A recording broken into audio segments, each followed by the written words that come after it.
বলিউডের জনপ্রিয় অভিনেতা ভিকি কৌশল উরি, মার্শান, সঞ্জু, সর্দার উদমের মতো সিনেমা উপহার দিয়ে কোটি ভক্তের মনে জায়গা করে নিয়েছেন। তুখোড় অভিনয়ে জিতে নিয়েছেন জাতীয় পুরস্কারও। ব্যক্তিগত জীবনে বিয়ে করেছেন ক্যাটরিনা কাইফকে। সম্প্রতি গ্যাংস অব ওয়াসিপুর মুক্তির 10 বছর পূর্ণ হয়েছে। সেই উপলক্ষে কপিল শর্মার শোতে আমন্ত্রণ জানানো হয় ভিকি সহ অন্যান্য অভিনেতাদের। সেখানে পরিচালক অনুরাগ কাশ্যপ ভিকির গ্রেপ্তার হওয়ার বিষয়ে কথা বলেন।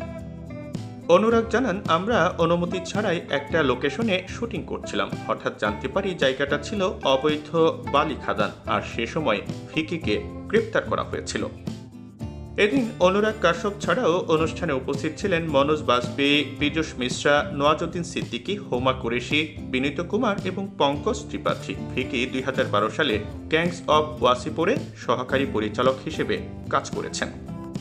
বলে রাখা ভালো যে খুব শীঘ্রই ঐতিহাসিক প্রেক্ষাপটে নির্মিত সিনেমা ছাপায় দেখা যাবে ভিকি কৌশল এবং রশ্মিকা মান্দানাকে। ছবিতে ভিকি ছত্রপতি সম্ভাজি মহারাজের চরিত্রে অভিনয় করেছেন। রশ্মিকাকে দেখা যাবে ইসুভাই ফোন সালের ভূমিকায়।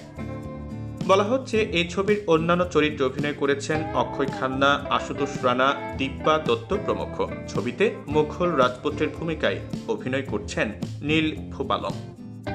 চলতি বছরের 6 ডিসেম্বর প্রেক্ষাগৃহে মুক্তি পাবে ছাপা। রাজকুমার সন্তোষী লাহোর 1947-এও অভিনয় করেছেন ভিকি। এই ছবিতে সানি দেওল এবং আমির খানও রয়েছেন।